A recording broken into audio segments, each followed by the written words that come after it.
नमस्कार, हिमाचल बुलेटिन में आपका स्वागत है। पेश है आज के समाचार। भारत के राष्ट्रपति श्री रामनाथ कोविंद आज शिमला में राष्ट्रीय लेखा परीक्षा तथा लेखा अकादमी द्वारा आयोजित भारतीय लेखा परीक्षा एवं लेखा सेवाएं बैच 2018 और 2019 के प्रशिक्षु अधिकारियों के विदाई समारोह के अवसर पर मुख्य अतिथि के रूप में शामिल हुए।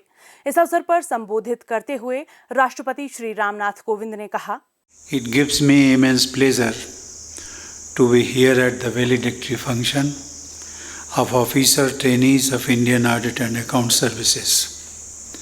I have been informed that a school for training officers of Comptroller and Auditor General was established in 1950, and so far several batches of officers have been trained here. Officers trained by the National Academy of Audit and Accounts have strengthened the institution of CAG, and many of them have served the country with distinction. To be professionally prepared by such an esteemed institution is a matter of pride to all my young friends present here. The institution of CAG in its various forms is one of the oldest in the country. At independence, the founding fathers of our nation were fully aware of the importance of the CAG. During Constituent Assembly debates, Dr. Ambedkar was of the view that CAG is probably the most important officer in the Constitution of India, and he extensively argued for independence of CAG for an effective oversight. In 2018, I had addressed the 29th Accountant General's Conference. There I had remarked that greater flexibility in scheme implementation has been given to states and implementing bodies. This is likely to improve program outcomes. However, this needs to be accompanied with a strengthened financial reporting and accountability framework at local governance level. Finance commissions have emphasized on similar needs. Most officer trainees graduating today will be joining field formations of CAG.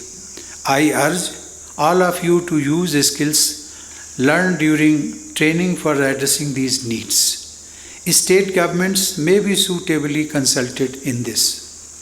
I must again emphasize that meaning of Latin word audit is to hear. There cannot be a better place to hear than grassroots. इस अवसर पर राष्ट्रपति ने मेधावी प्रशिक्षु अधिकारियों को पदक प्रदान किए। भारत की प्रथम महिला श्रीमती सविता कोविंद, राज्यपाल श्री राजेंद्र विश्वनाथ आर्लेकर और मुख्यमंत्री श्री जयराम ठाकुर भी इस अवसर पर उपस्थित थे। राष्ट्रपति श्री रामनाथ कोविंद के सम्मान में गत सायं राजभवन में सांस्कृतिक कार्यक्रम और रात्रि भोज का आयोजन किया गया। राजभवन पहुंचने पर राज्यपाल श्री राजेंद्र विश्वनाथ आर्लेकर, मुख्यमंत्री श्री जयराम ठाकुर तथा हिमाचल प्रदेश उच्च न्यायालय के कार्यवाहक मुख्य न्यायाधीश न्यायमूर्ति श्री रवि मलिमथ ने राष्ट्रपति का स्वागत किया। इस अवसर पर देश की प्रथम महिला सविता कोविंद और उनकी सुपुत्री कुमारी स्वाति भी उपस्थित थीं। राष्ट्रपति ने पारंपरिक हिमाचली लोक नृत्यों में गहरी रुचि ली।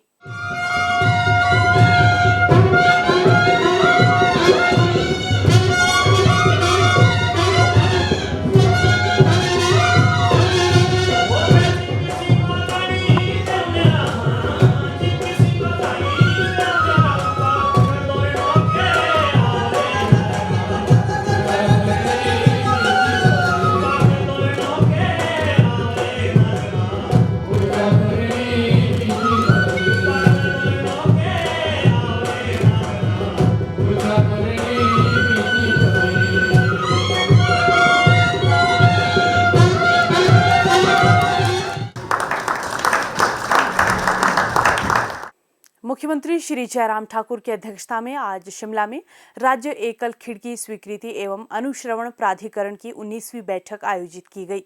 बैठक में नए औद्योगिक उद्यम स्थापित करने और वर्तमान इकाइयों के विस्तार की 8 परियोजना प्रस्तावों को स्वीकृति प्रदान की गई। इन प्रस्तावों पर लगभग 947 करोड़ 47 लाख रुपए का निवेश प्रस्तावित है और लगभग 4,442 व्यक्तियों को रोजगार के अवसर प्राप्त होंगे। इस अवसर पर मुख्यमंत्री श्री जयराम ठाकुर ने कहा कि ग्राउंड ब्रेकिंग समारोह की तैयारियों में तेजी लाई जाएगी ताकि जल्द से जल्द इसका आयोजन किया जा सके। प्रदेश में कोरोना महामारी के बावजूद विकास कार्यों में कोई कमी नहीं आई। मुख्यमंत्री श्री जयराम ठाकुर ने कोविड महामारी के कारण उत्पन्न हुई चुनौतियों से लड़ते हुए प्रदेश में विकास कार्यों को जारी रखा। इस दौरान प्रदेश में केवल वर्चुअल माध्यम से ही 42 विधानसभा क्षेत्रों में 4,000 करोड़ रुपए के उद्घाटन व शिलान्यास किए गए। पेश है एक रिपोर्ट। कोरोना की महामारी भी नहीं रोक पाई हिमाचल का विकास रथ।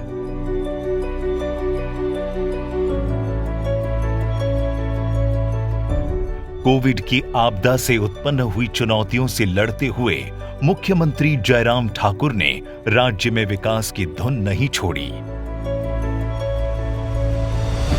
उनकी एक आंख सरकार में कोविड के संक्रमण को थामने के लिए जरूरी व्यवस्थाओं की निगरानी पर थी, तो दूसरी विकास परियोजनाओं को अमली जामा पहनाने पर। इसी परिश्रम का नतीजा है कि कोविड के दौरान विकास की रफ्तार थमी नहीं। 42 विधानसभा क्षेत्रों में वर्चुअल माध्यम से 4,000 करोड़ रुपए के उद्घाटन व शिलान्यास किए गए। कोरोना रोधी टीकाकरण अभियान के तेजी पकड़ने के बाद राज्य में कोरोना के कहर पर काफी हद तक अंकुश लगा है। कोविड संबंधी बंदिशों की ढील के बाद अब जयराम ठाकुर स्वयं विधानसभा क्षेत्रों का दौरा करके वहां के विकास कार्यों की समीक्षा कर रहे हैं। जहां उन्हें कुछ कमी दिखाई दे रही है, वहां नई परियोजनाएं शुरू की जा रही हैं। इनमें सुंदर नगर, जोगिंद्र नगर, द्रंग, सिराज, नाचन, पांगी, भरमौर, बंजार, अर्की आदि में शुरू हुई परियोजनाएं प्रमुख हैं। ये मुख्यमंत्री जयराम ठाकुर की दूरदर्शिता और सूझबूझ का ही नतीजा था कि ये विकास परियोजनाएं उस समय राज्य के लोगों के लिए आजीविका का साधन बन रही थी, जब तमाम आर्थिक गतिविधियां ठप पड़ी थी। मुख्यमंत्री के विधानसभा वार दौरों से राज्य की जनता भी काफी खुश है, क्योंकि संकट काल में खुद राज्य के मुखिया उनके घर द्वार पर दुख दर्द पूछने आ रहे हैं। कोविड को मात, विकास की सौगात। स्वास्थ्य एवं परिवार कल्याण विभाग द्वारा दोपहर 2 बजे जारी बुलेटिन के अनुसार प्रदेश में कोरोना संक्रमण की जांच के लिए आज 1,321 लोगों के सैंपल लिए गए, जिनमें से 240 लोगों की रिपोर्ट नेगेटिव पाई गई है, जबकि 1,076 लोगों की रिपोर्ट आना बाकी है। अभी तक 33,53,691 लोगों की जांच की जा चुकी है, जिनमें से 31,35,940 सैंपल की जांच नेगेटिव पाई गई है। प्रदेश में कुल 2,16,645 लोगों में कोरोना वायरस के संक्रमण की पुष्टि हुई है, जिनमें से 2,11,536 लोग इस बीमारी से ठीक हो चुके हैं और 1,461 व्यक्ति उपचाराधीन हैं। हिमाचल बुलेटिन देखने के लिए सब्सक्राइब करें YouTube channel DPR Himachal, follow करें ट्विटर @DPRHP, लाइक करें Facebook page information and public relations department Himachal Pradesh, visit करें वेबसाइट www.himachalpr.gov.in। इस अंक में इतना ही। कल फिर होगी मुलाकात। दीजिए इजाजत। नमस्कार।